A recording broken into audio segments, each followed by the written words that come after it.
we will keep moving right along. We have meeting minutes from, what is that date? April 1st. Are there any corrections, additions? Seeing none, do I have a motion to approve the minutes? Motion to approve previous meetings minutes. Great. Second, Seconded. all in favor? Aye. Passes unanimously. Thanks, y'all. All right, we are going to move into our first presentation. Let me get right on where we are. We've got our ARPA FRF home repair with Nancy. Thanks for joining us, Nancy Williams. Thank you. Good afternoon, commissioners. Happy to be here with my quarterly updates on the funding programs that I oversee. The ARPA FRF, and I'll just kind of give broad highlights of this. If you have any questions, others have heard this for the last year or so. So happy to answer any questions. So the Community Development Division applied to the county. So this funding came through Buncombe County Strategic Partnerships. And the department was awarded $400,000 that will run from November of 22 to through June of 2025. So it ends this fiscal year. And there was no county match for the ARPA. We do our quarterly reports, and the subrecipients for this were Asheville Area Habitat for Humanity and Mountain Housing. And this is specifically for home repairs for low and moderate income homeowners, which is by under 80% area median income. And we monitor on all levels monthly, as well as being monitored by strategic partnerships. Right. So a little bit of the timeline. It opened the RFPs in 2023. And we selected Mountain Housing and Habitat as our subrecipients for this. And they started construction immediately in September and had their first reports in the next month. So right on it and out to it. Habitat was awarded $280,000. And Mountain Housing was awarded $120,000. So the goal for Habitat was 22 homes repaired. And when they completed the project, which was last year, they had done 22 and expended all of the funds for that. Mountain Housing Opportunities, their goal was 4. The idea was that they would invest more per house. However, there is a resistance to liens for property owners. And so they will actually complete 8. Their last one is underway and with anticipated completion by the end of this fiscal year in June.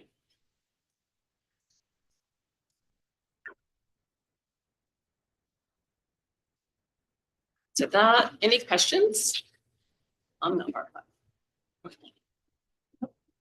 So next is the CDBG NR update. This funding was an application to North Carolina Department of Commerce, Rural Economic Development Division, and it is for neighborhood revitalization. It is also for home repairs, and the award amount was $400,000. We were awarded in December of 2022. And there's been an extension to carry us through June of 2026. So that is currently what our fiscal years are. There was no match required, and we are required to have quarterly reports for these. And that is a commerce request and requirement for what they have. So we were awarded the $400,000 for home repairs. And we had put out the RFP, and Asheville Area Habitat had applied and was chosen to be the subrecipient for the funds. And they had requested $200,000 of the $400,000, contracted at the beginning of 2024, and had started, and their goal was for 40 households at $5,000 each. And that happened to be because that is Commerce's lien level.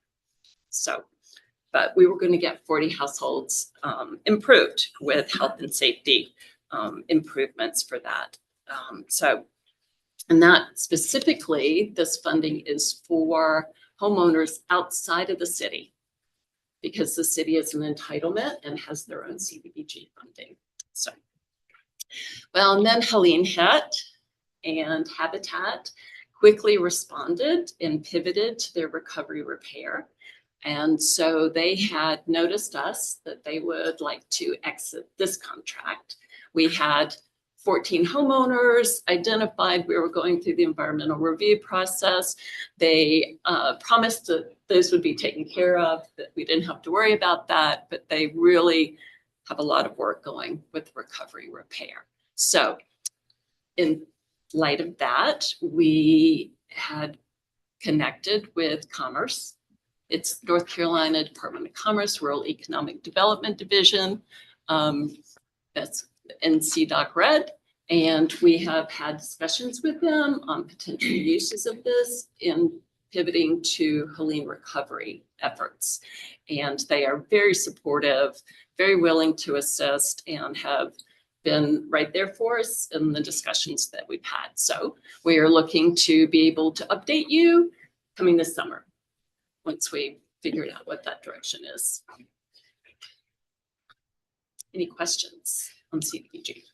I guess just one that comes up with all things CDBG and all things federal government right now is there any concern with delaying things? Yeah.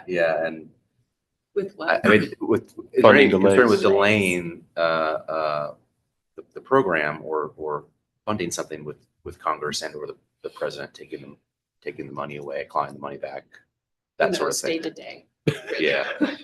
I We made the haven't mistake of, received any kind of communication from the state suggesting, that the funds aren't available or anything like that. I mean, we intend to reconnect with them. These are, as you can tell, several years old funding, right? So we're attached to like a 22, 23 Yeah. cycle. So again, we haven't heard anything specifically from the North Carolina Department of Commerce about these funds being at risk or being unavailable. And these funds are already in Commerce. They've got them in their bank accounts. It's already cleared the federal. Ledger. 2022, Okay, 21, 22. Yeah. okay. good to know. And I'm just curious for the ARPA FRF home repairs, are there any most common types of home repairs that are being done, or it probably runs the gambit, roof replacements and?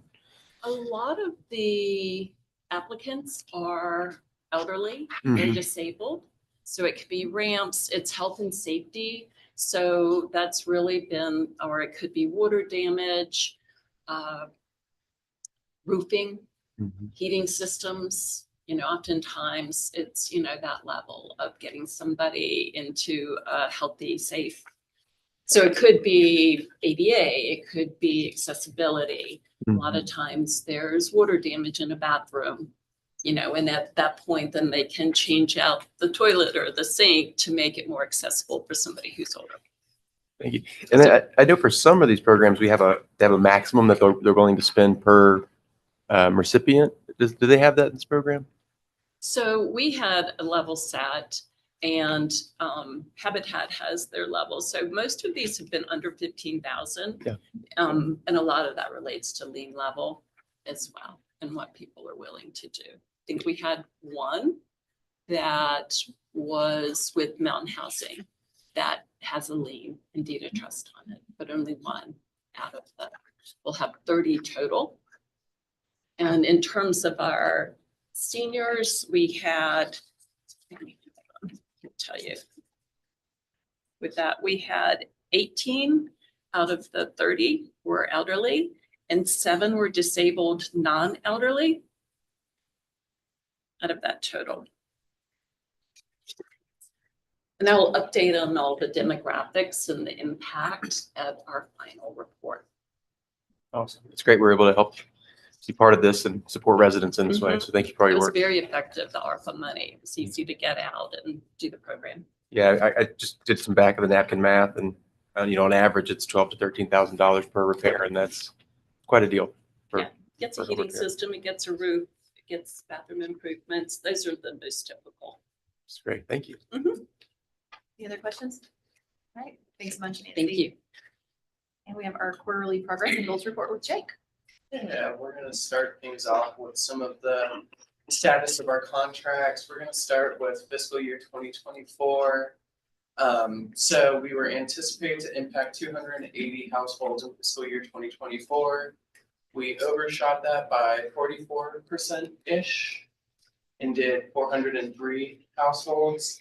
The reason it's that much larger, it's kind of two. TBRA, rental assistance and emergency repairs tend to inch a little more over the agreed upon deliverable. But the big thing here is On Track's home buyer expansion new start, which is like a class-like setting. So your impact is to dozens of people at once versus one repair onto the next. So even though we partially funded their request and we scaled the household impact down based on that partial funding request, they're still doing the class. So they're still reaching a lot of those people. So we got a lot more out of that than we anticipated. Something else to note is we're finally getting some movement on our 2024 construction loan projects. So for our general fund construction project, Fairhaven Summit, they have drawn down everything except the retainage. So we hold 10% of their award until the CO is issued, the certificate of occupancy is issued. And at that point, we then release the final 10% of their award, and then we count those household impacts toward the goals. And we're also seeing some movement on Lakeshore Villas as well. Moving on to 2025. One thing I would note here is we did reduce the deliverables for Habitat for Humanity and Poder Emma, so there was a slight reduction in the total anticipated household impact from our previous report to this report. But things are moving along. Start Point has actually started to draw some of their money, so they have started the construction process and are getting their work done. And Maribel has also started to break ground and draw some of their awards. So very exciting to see some of these construction projects move, because been with the division for like 3 years and we had a bunch of construction awards. It's like, when are they gonna move? They're finally moving, so it's exciting stuff. One thing to note is at the bottom, we have a unallocated amount from our general fund of $379,787. That's coming from a commitment we had made to WTT for, I think it was Loftus Swan and Nicola. It was a proposed 9% project and they didn't get the 9% award. So they, said this project isn't feasible without the 9% award. So we are just going to sort of leave it be for now and return their award to us. So before we go into the goals, are there any questions on like the contract statuses? What will happen to that 379? That's on that table question. So unallocated funds, because everything is moved within the fiscal year, but it's a multi-year fund. So they sit there until we allocate them to another activity. So, right now we have an unallocated balance in the 24 fiscal year, as well as now this unallocated balance in 25. Typically, if we were running our regular cycle, we would notice you of what those unallocated balances were, and you could apply them to other projects. But they remain there until they're moved or identified and attached to another project. So they're just there until. All right, so we'll look over our goals really quick. We have 5 overarching goals, which were to increase the supply of affordable housing for rent, increase the supply of affordable housing for home ownership, especially for BIPOC households, preserve the supply of naturally occurring affordable housing, support activities that achieve functional zero homelessness, and support activities that encourage the use of all vouchers. And we said we would impact between 2,800 to 3,150 affordable housing units by 2030. 1,500 to 1,850 of those rental units would be for households at 80% AMI or below, which would average at 60% or below across all households. 1,200 to 1,480 units would leverage LIHTC, and then 200 units would be for households at or below 30% AMI. 400 home ownership units for folks at 80% AMI or below. 500 repair units for households at 80% AMI or below. And then 400 ownership or rental units for households greater than 80% AMI, but less than 120% AMI. So that workforce housing area we talk about. So here are just some quick graphs that show the progress toward these goals. We have a balance of 808 in our production of rental units for households at 80% AMI or below, with 169 completed. For rental units leveraging LIHTC, we have a balance of 563 with 84 completed. And for rental units for households at 30% AMI or below, we are over maybe by like 35, 40. I don't get the exact number, but we have passed the 200 mark on that. And then ownership is a balance of 276 with 56 completed. And for emergency repair, one thing I'll notice in the previous report, you can see we just passed the 500 mark, but since we reduced the deliverable on a couple projects, we have a balance of 37. I anticipate that the contracts we have now will go beyond the 37 and we would make up what we lost and reach the goal by the end of this contract cycle with what we have. If I had to guess, yes. It's great. Yeah, this is great. I'm surprised to see some more movement on the ownership units. Yeah, we have a big part of that is the Glen Bridge closing. So we have some more down payment assistance happening through Habitat's Glen Bridge project. So that's been good to see. That's awesome. Great. Just. For Jake? Sorry. No. I guess does the staff off the top of your heads have philosophical thoughts on how or if to count any of the CDBG DR dollars that may or may not end up in this community to build various things that fall within those categories towards our own goals? I imagine there might be projects that are like community led, they could be municipality led, they might be led by a developer, or the projects that we think of. And So it depends. I think we have been, some of recovery is to fix what was broken, but also to try to address issues that existed before. I think it depends on how the funding flows or how it's accessed, right? So we've been really cautious in our assessment of impact to being funds that we control or actions that we directly take. So depending on, let's say it was like a county-owned project, as an example, if Cox Avenue were to receive CDBG-DR funding or a Ferry Road type project or a Valley Street, if a project that we're involved in a different way were to receive it, those would count. But if an independent developer were to acquire that, I don't know. I think that's a conversation that, we would need to have in terms of what you count as funding flows into recovery.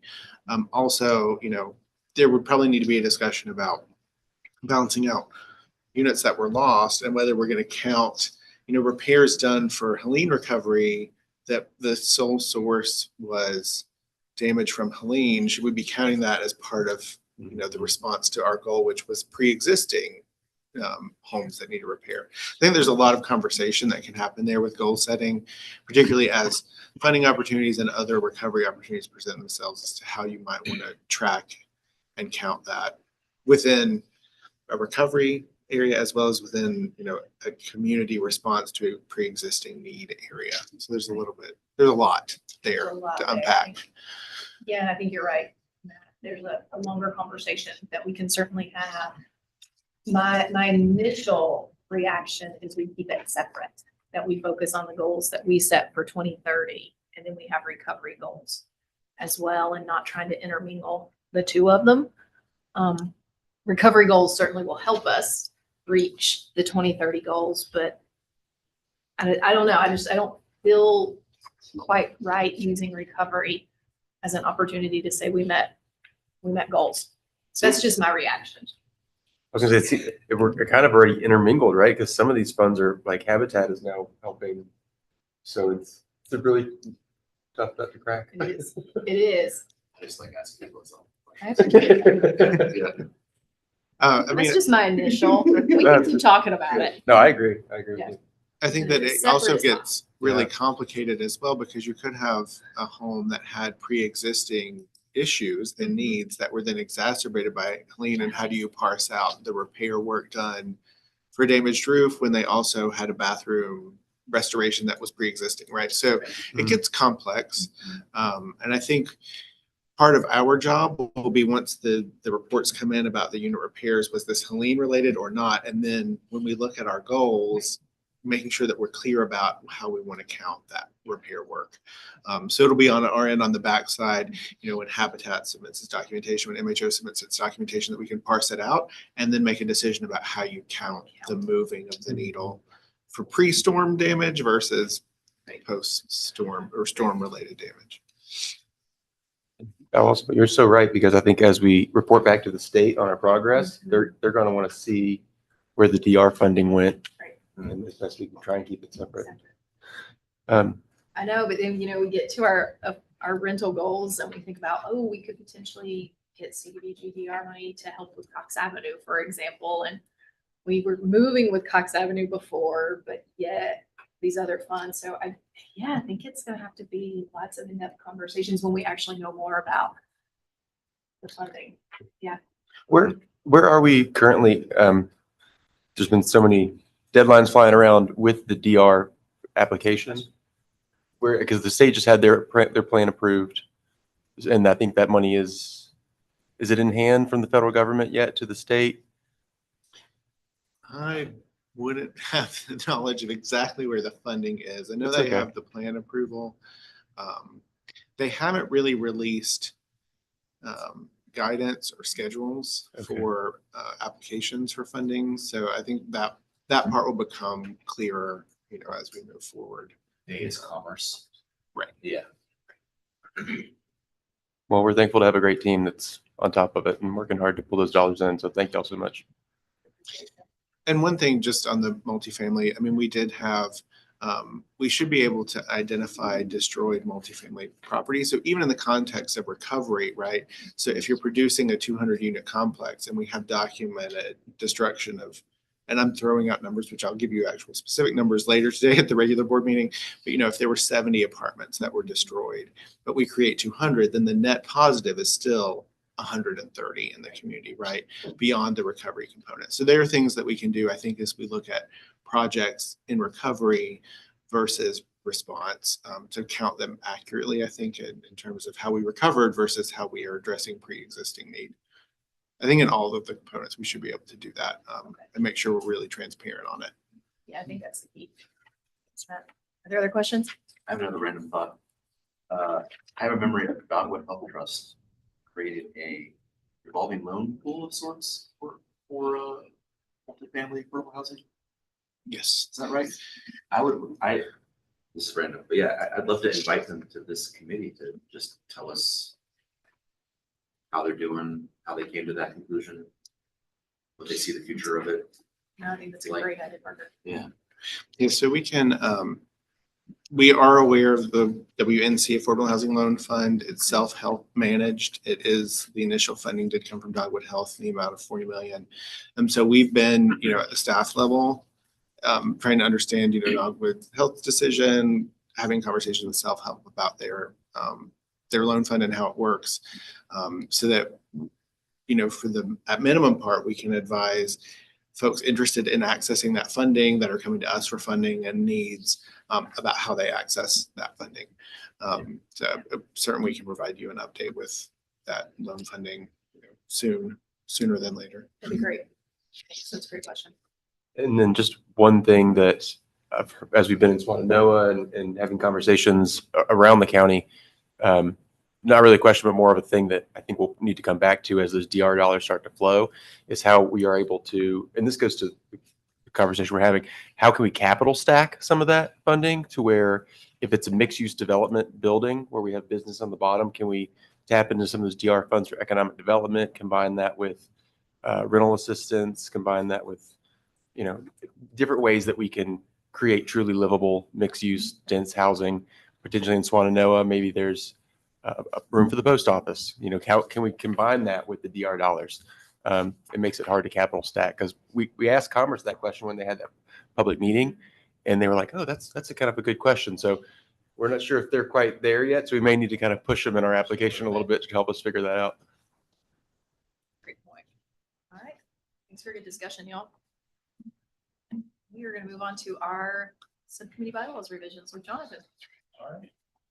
So this is a continuation of the conversations around expanding the membership of the subcommittee and recognizing it as a subcommittee in all of the relevant documents. So we are, at the last meeting, there was a review of the bylaws and looking at the reflecting of name change there, what the composition of the subcommittee will look like going forward with 2 resident members, and then some various administrative changes to bring those bylaws into alignment with other boards and commissions for the county. So we walked through all of those items in the redlined bylaws that are included in your packet, but we provided a summary here of those items that we reviewed. So again, going through each of the sections, updating any references from committee to subcommittee, recognizing the addition of resident members, adjusting any of the language to reflect the new composition and the need for a majority to take action on various items, the new quorum definition, and the members' duty to vote. So we provide a little list. We can also drill down onto any one of those if you have specific questions, but just wanted to provide a little bit of a summary rather than going into each one as we did at the last meeting. And so Just so I understand what I'm looking at. Page 1 and 2 is our existing committee document that's been track changed, edited. Yes. And then the remaining pages are brand new entirely, right? I think you're looking at the Oh, this is just that's just the straight up.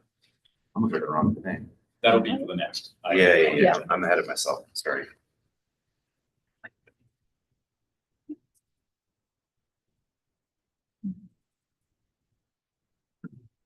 And if there are any lingering references to the committee rather than the subcommittee, we will continue to make those adjustments for those typos as needed.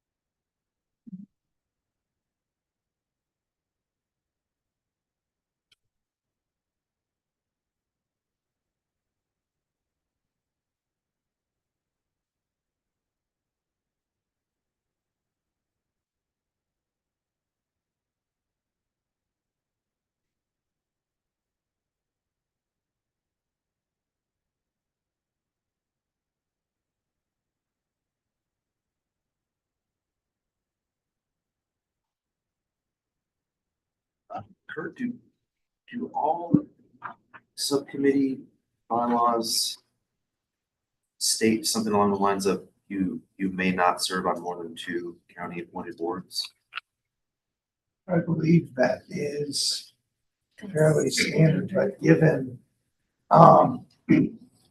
that, the commissioners, you all may be, either an ex officio member or something, that's something that we could we could remove, but that is, I think that was more because most of the boards are citizens. Yeah. Right. As opposed to commissioners, so.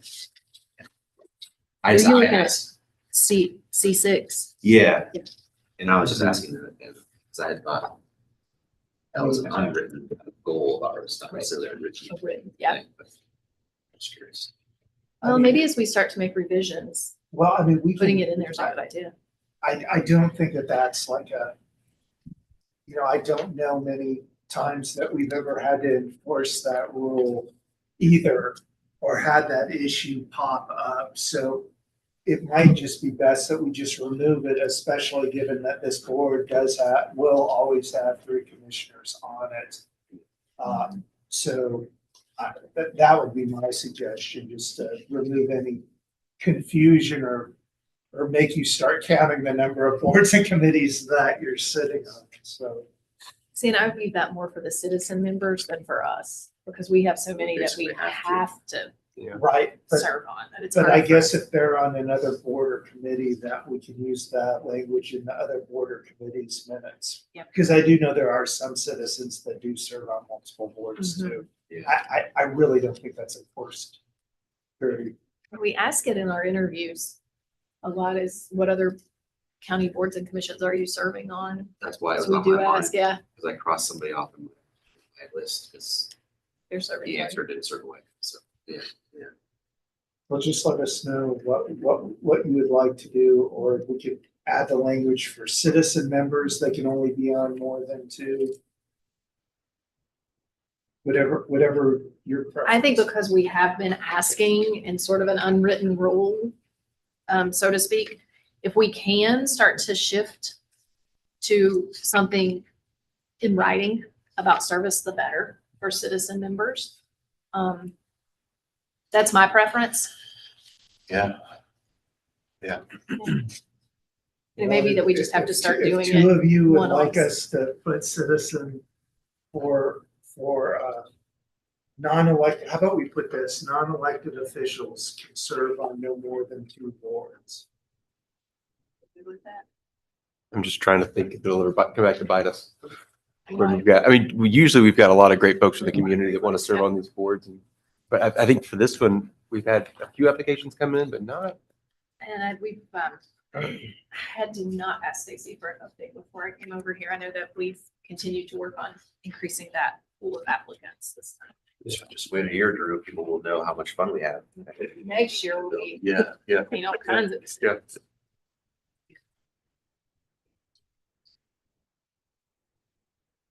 Where are you leaning, Parker? On On, non-elected? on the, C6. I, yeah, I just can't apply to commissioners Right. because, Kurt's language. yeah. But I'm otherwise okay with a written or unwritten policy.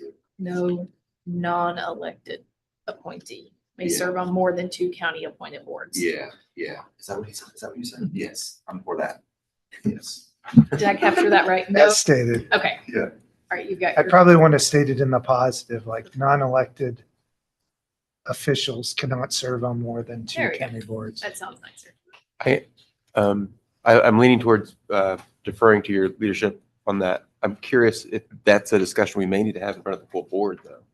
Because we're now talking about something that could impact all boards and commissions. So is that, I'm happy to support it here, but we may need to elevate that for consideration among all commissioners.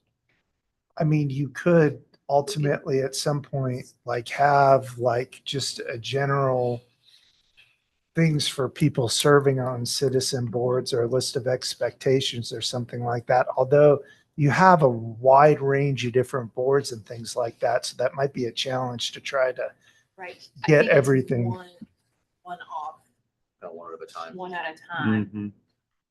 As it comes up, as new people are being appointed, we can start to add that piece in.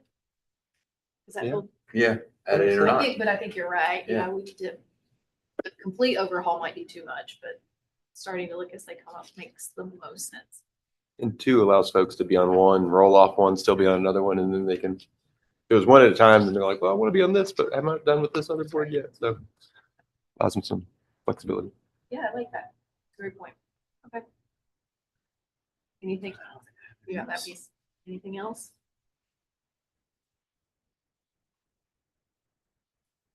All right. Do we have a motion to adopt the revised bylaws with the noted change we just discussed? We've included a recommended motion, so it would just need There- the addition of the. Oh, there it is. change. Does someone want to make that? I'll motion to adopt the revised bylaws reflecting the new composition for the subcommittee. With the added adjustment we just made, Amendment to sections, he said. the amendment to section 6. Wait a second. Second. All in favor? Aye. Right.